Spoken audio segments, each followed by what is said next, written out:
Chapter 42, The Law Repeated. This chapter is based on Deuteronomy 4 to chapter 6 and chapter 28. The Lord announced to Moses that the appointed time for the possession of Canaan was at hand. And as the aged prophet stood upon the heights overlooking the river Jordan and the promised land, he gazed with deep interest upon the inheritance of his people. Would it be possible that the sentence pronounced against him for his sin at Kadesh might be revoked? With deep earnestness he pleaded, O Lord God, Thou hast begun to show thy servant thy greatness and thy mighty hand. For what God is there in heaven or in earth that can do according to thy works and according to thy might? I pray thee, let me go over, and see the good land that is beyond Jordan, that goodly mountain and Lebanon. Deuteronomy chapter 3, verses 24 to 27. The answer was, Let it suffice thee, speak no more unto me of this matter. Get thee up into the top of Pisgah, and lift up thine eyes westward and northward and southward and eastward, and behold it with thine eyes, for thou shalt not go over this Jordan.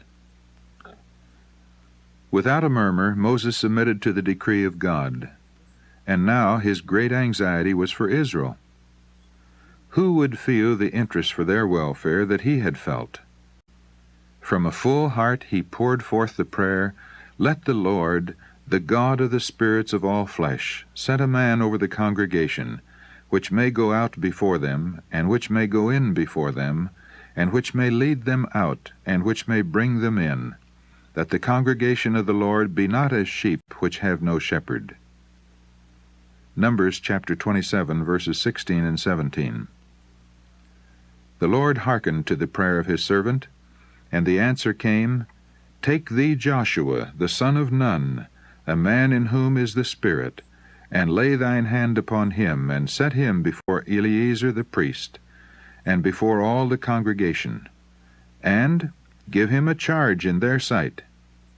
And thou shalt put some of thine honor upon him, that all the congregation of the people of Israel may be obedient. Verses 18 to 20. Joshua had long attended Moses, and being a man of wisdom, ability, and faith, he was chosen to succeed him. Through the laying on of hands by Moses, accompanied by a most impressive charge, Joshua was solemnly set apart as the leader of Israel. He was also admitted to a present share in the government. The words of the Lord concerning Joshua came through Moses to the congregation, He shall stand before Eleazar the priest, who shall ask counsel for him, after the judgment of Urim before the Lord. At his word shall they go out, and at his word shall they come in, both he and all the children of Israel with him, even all the congregation. Verses 21 to 23. Before relinquishing his position as the visible leader of Israel, Moses was directed to rehearse to them the history of their deliverance from Egypt and their journeyings in the wilderness, and also to recapitulate the law spoken from Sinai. When the law was given, but few of the present congregation were old enough to comprehend the awful solemnity of the occasion. As they were soon to pass over Jordan and take possession of the promised land, God would present before them the claims of his law, and enjoin upon them obedience as the condition of prosperity. Moses stood before the people to repeat his last warnings and admonitions. His face was illumined with a holy light. His hair was white with age, but his form was erect.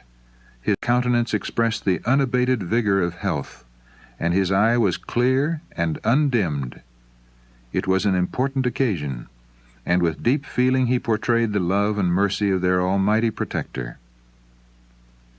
Ask now of the days that are past, which were before thee, since the day that God created man upon the earth, and ask from the one side of heaven unto the other, whether there hath been any such thing as this great thing is, or hath been heard like it. Did ever people hear the voice of God speaking out of the midst of the fire, as thou hast heard, and live?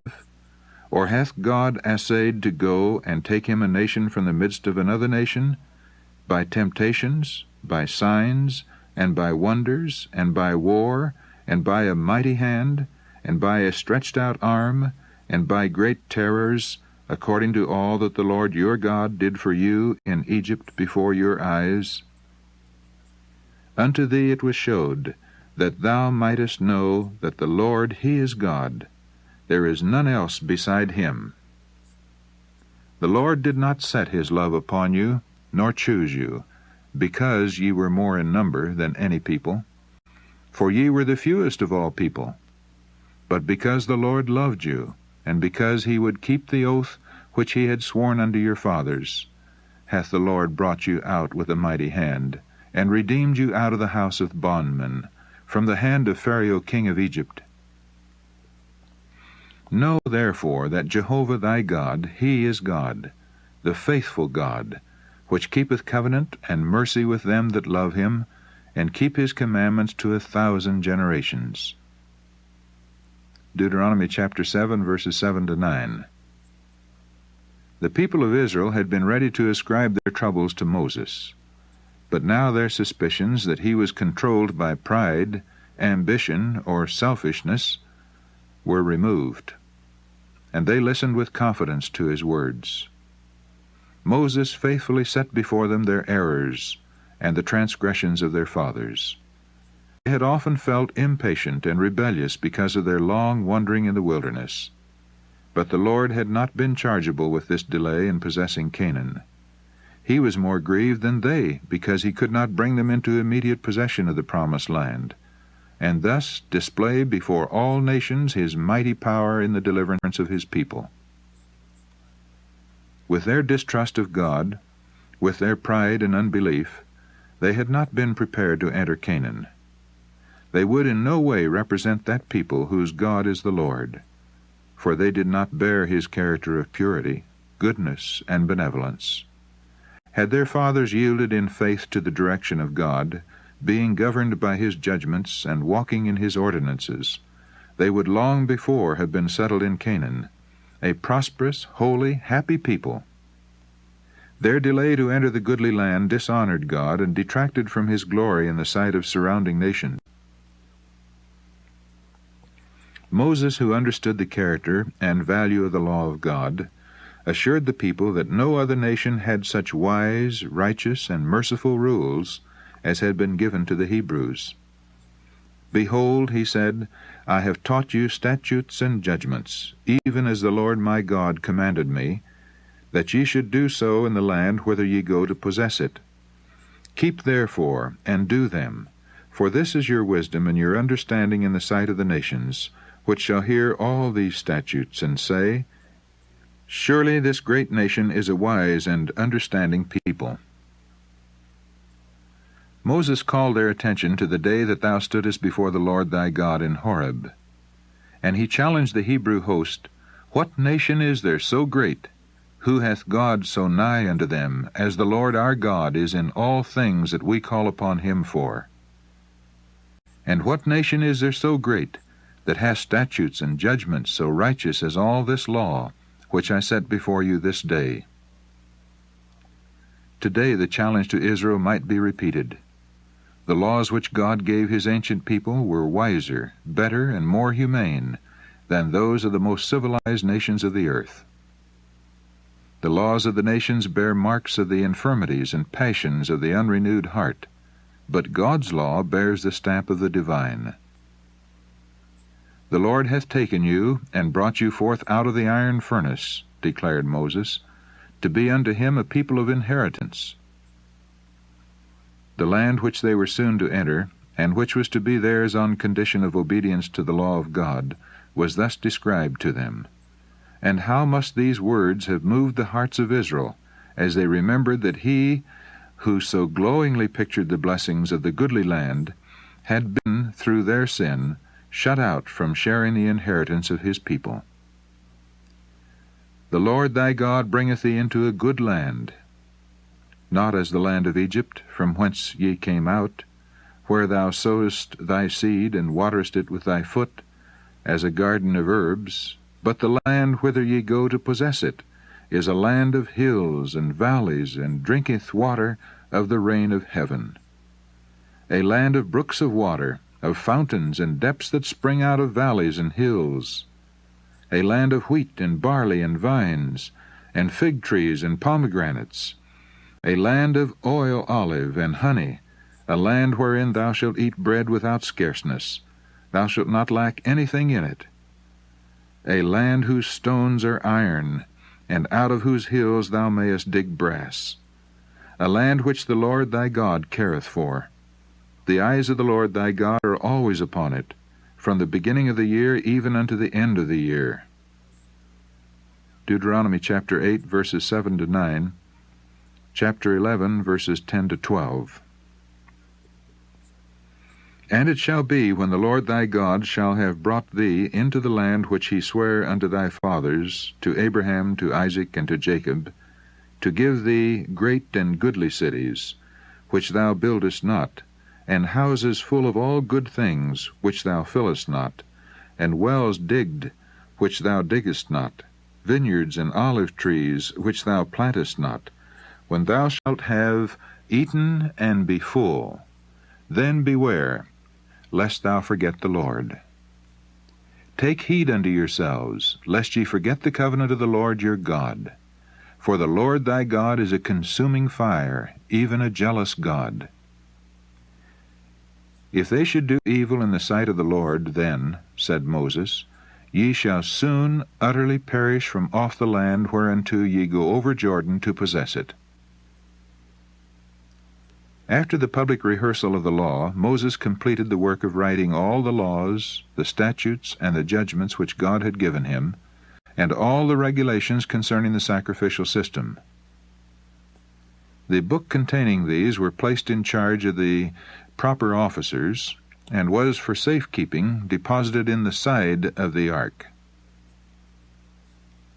Still the great leader was filled with fear that the people would depart from God.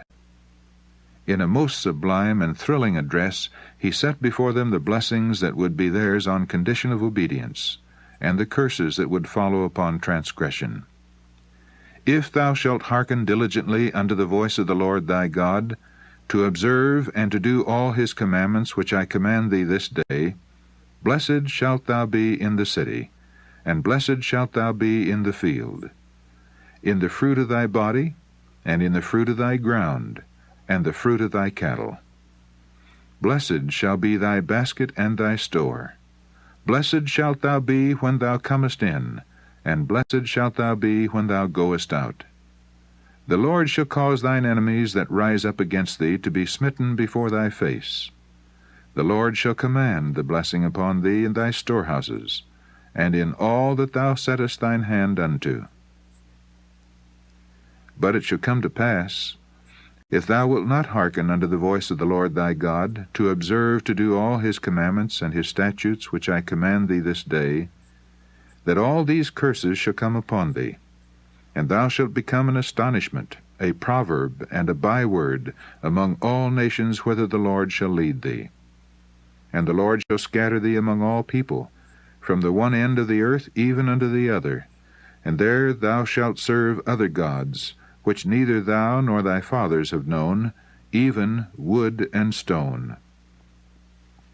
And among these nations shalt thou find no ease, neither shall the sole of thy foot have rest.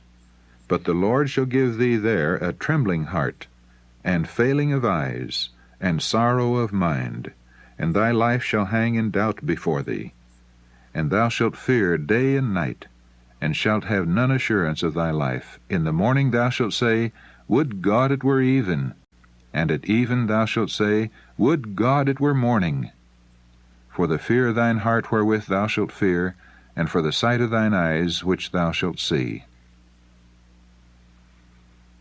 By the spirit of inspiration, looking far down the ages, Moses pictured the terrible scenes of Israel's final overthrow as a nation, and the destruction of Jerusalem by the armies of Rome. The Lord shall bring a nation against thee from far, from the end of the earth, as swift as the eagle flieth, a nation whose tongue thou shalt not understand, a nation of fierce countenance, which shall not regard the person of the old, nor show favor to the young. The utter wasting of the land and the horrible suffering of the people during the siege of Jerusalem under Titus, centuries later, were vividly portrayed. He shall eat the fruit of thy cattle, and the fruit of thy land, until thou be destroyed. And he shall besiege thee in all thy gates, until thy high and fenced walls come down, wherein thou trustest, throughout all thy land. Thou shalt eat the fruit of thine own body, the flesh of thy sons and of thy daughters, which the Lord thy God hath given thee, in the siege, and in the straitness, wherewith thine enemies shall distress thee. The tender and delicate woman among you, which would not adventure to set the sole of her foot upon the ground for delicateness and tenderness, her eye shall be evil toward the husband of her bosom, and toward her children which she shall bear, for she shall eat them for want of all things secretly, in the siege and straitness, wherewith thine enemy shall distress thee in thy gates. Moses closed with these impressive words, I call heaven and earth to record this day against you, that I have set before you life and death, blessing and cursing. Therefore choose life, that both thou and thy seed may live, that thou mayest love the Lord thy God, and that thou mayest obey his voice, and that thou mayest cleave unto him.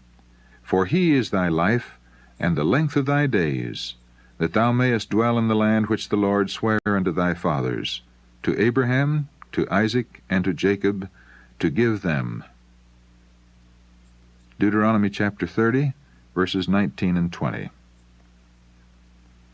The more deeply to impress these truths upon all minds, the great leader embodied them in sacred verse. This song was not only historical, but prophetic. While it recounted the wonderful dealings of God with his people in the past, it also foreshadowed the great events of the future, the final victory of the faithful, when Christ shall come the second time in power and glory. The people were directed to commit to memory this poetic history, and to teach it to their children and children's children. It was to be chanted by the congregation when they assembled for worship, and to be repeated by the people as they went about their daily labors.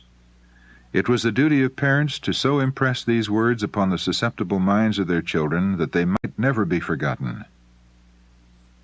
Since the Israelites were to be, in a special sense, the guardians and keepers of God's law, the significance of its precepts and the importance of obedience were especially to be impressed upon them, and through them upon their children and children's children. The Lord commanded concerning his statutes, Thou shalt teach them diligently unto thy children, and shalt talk of them when thou sittest in thine house, and when thou walkest by the way, and when thou liest down, and when thou risest up. And thou shalt write them upon the posts of thy house, and on thy gates. When their children should ask in time to come, What mean the testimonies, and the statutes, and the judgments, which the Lord our God hath commanded you? Then the parents were to repeat the history of God's gracious dealings with them, how the Lord had wrought for their deliverance, that they might obey his law, and to declare to them, The Lord commanded us to do all these statutes, to fear the Lord our God, for our good always, that he might preserve us alive, as it is at this day. And it shall be our righteousness, if we observe to do all these commandments before the Lord our God, as he hath commanded us.